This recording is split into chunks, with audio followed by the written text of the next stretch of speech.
Good morning, I'm Kim Story in the Channel 5 newsroom. Thousands of people jammed into Times Square to ring in 1983 in the Eastern Time Zone. The huge throng of revelers cheered as the big red apple dropped 70 feet from #1 Times Square. As usual, members of the crowd counted down the final 60 seconds of 1982. They sang Auld Lang Syne. 3 police officers were injured Friday night in New York when a series of bombs ripped through federal and city buildings. One of the 4 explosions went off in police headquarters. Officials say one of the injured police officers lost a leg. The Puerto Rican Independence Group claimed responsibility for those bombings. There was no violence during Miami's Orange Bowl parade Friday night, but a group of young blacks threw rocks at a bus carrying a band home. The parade passed within 4 blocks of Overtown, the scene of 3 days of racial disturbances this week.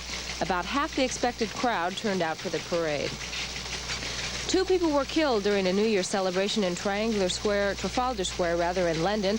Officials say 2 women died and more than 118 people were injured when sections of a crowd of 50,000 stamped after Big Ben struck midnight. Police said at least 30 people were arrested. More floods are expected in Louisiana after the state was hit by showers and thunderstorms Friday. At least 10,000 people have already been forced from their homes by floods since Christmas Eve. 100 National Guardsmen are still sandbagging and helping residents evacuate. Still more rain is expected Saturday. Eastern Airlines says it will be forced to make cutbacks during 1983 because of the recession. Eastern says it will lay off some 300 of its 4,200 pilots and will ground 8 of its 27 wide-body L-1011 jetliners.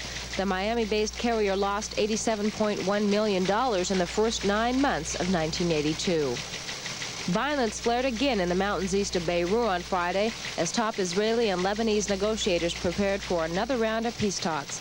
The 3rd session is set for Monday in Israel. Neither side is optimistic about an agreement on troop withdrawal since there are wide differences.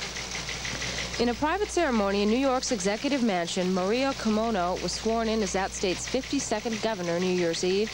A public inaugural is scheduled for Saturday night. About 30 people witnessed the ceremony in the mansion's drawing room. President Reagan attended a New Year's Eve dinner dance at Palm Springs estate of millionaire Walter Annenberg. The Reagans have been staying at the estate since Wednesday. Earlier in the day, the president dropped in at a party for the White House press corps and bragged about his golf game on Friday. Governor Brown last night appointed his cousin, Harold Brown Jr. of San Lesmo in the Marin County Board of Supervisors.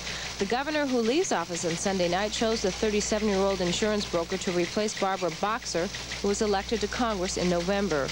Rumors that the governor would appoint his cousin to the board sparked criticism from Marin County officials several weeks ago.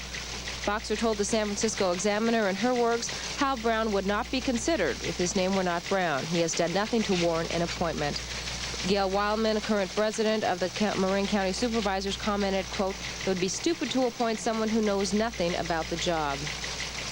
And in sports, yesterday was a big day for college bowl games. In Houston, number 12 ranked Arkansas beat Florida 28-24 in the Bluebonnet Bowl. In the Peach Bowl, Iowa topped Tennessee 28-22. That game was played in Atlanta.